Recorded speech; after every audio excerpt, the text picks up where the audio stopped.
বাড়ছে ডেঙ্গু আক্রান্তের সংখ্যা, তবে এক নাবালিকার মৃত্যুর পর নড়ে চড়ে বসলো শিলিগুড়ি পৌর নিগম।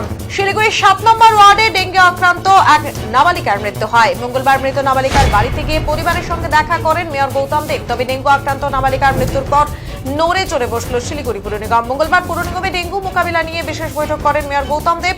এদিনের এই বৈঠকে যেমন উপস্থিত ছিলেন এসডিও, জেলা শাসক সহ প্রশাসনিক আধিকারিকরা, পাশাপাশি শিলিগুড়ির 47টি ওয়ার্ডের কাউন্সিলররাও উপস্থিত ছিলেন।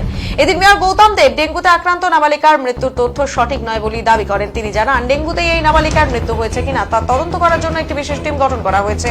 পাল্টা শিলিগুড়ির একটি বেসরকারি হাসপাতালের বিরুদ্ধে চিকিৎসার গাফিলতির অভিযোগ তুলেছে মৃতার পরিবার। জানা গিয়েছে, শিলিগুড়িতে রয়েছে প্রায় 30টি অ্যাক্টিভ কেস এবং মাটিগাড়ায় 46টি অ্যাক্টিভ কেস রয়েছে, যার ফলে বিশেষ নজর রাখতে চলেছে পুর নিগম। শিলিগুড়ির মোট 7টি ওয়ার্ডে বিশেষ নজর থাকবে বলে এদিন বৈঠক শেষে সাংবাদিকদের মুখোমুখি এমনটাই জানালেন মেয়র গৌতম দেব।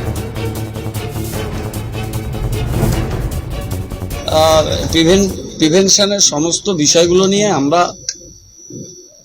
এর আগে 3 মাস আগে থেকেই আমরা লাগাতার ক্যাম্পেইন করছি।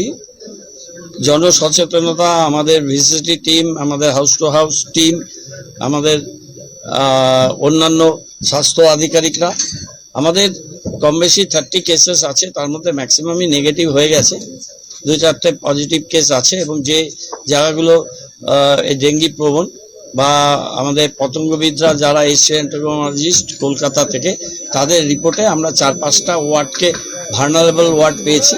সেটা আমরা যথাযথ ব্যবস্থা নিয়েছি এবং সেটার প্রিভেনশনের যে কাজটা আমরা করছি। আমরা বৃহস্পতিবার আমরা প্রায় 6-7টা ওয়ার্ডে একদিন ড্রাই ডে হিসেবে আমরা এটাকে ব্যবহার করব। সেই একটা দিন সপ্তাহে তার বিষয়টা আমরা ভালো করে তাদেরকে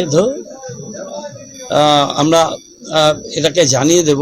আর আমাদের পাবলিক অ্যাড্রেস সিস্টেম বাজারগুলোতে আছে এবং আমাদের 5টা বড়োতে আছে।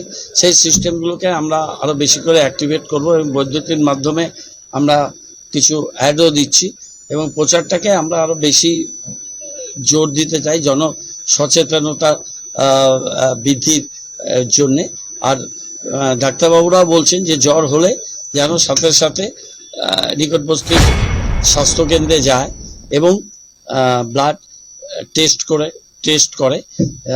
এবার যে কেসগুলো দেখা যাচ্ছে কেস স্টাডি করে, বেশিরভাগই বিলো 12 ইয়ার্সের বাচ্চাদের মধ্যে 40%-এর বেশি এই প্রবণতাটা দেখা গেছে। বাচ্চারা অনেক সময় বলতে পারে না কদিনে জ্বর হচ্ছে, কি হচ্ছে। সুতরাং NS1 টেস্ট হবে না, একটু 4-5 দিন পরে টেস্ট হলে সেটা ম্যাকালাইজার টেস্ট হয়। এই বিষয়গুলো আছে, কিন্তু জ্বর 1-2 দিন পারসিস্ট করলেই সেটা ডাক্তারদের পরামর্শ নেওয়া, ব্লাড টেস্ট করা আর প্যারাসিটামল নেওয়া, এটাই নর্মাল প্রোটোকল এই ডেঙ্গি। আর জল জমা না রাখা এবং সেই ব্যাপারে সবাইকে সচেতন থাকা, মশারি ব্যবহার করা। আমরা পুরসভা থেকে আমাদের মতো করে সমস্ত রকম ব্যবস্থা করছি। আমরা কেউ ডাকবো এই নির্মাণ শিল্পের সাথে, সেখানে কিছু সমস্যা তৈরি হয়। Central government establishment, mainly rail, তাদের প্রচুর অ্যাবান্ডেন্ট কোয়ার্টারগুলো আছে। আজকাল কর্মীর সংখ্যাও কমে যাচ্ছে।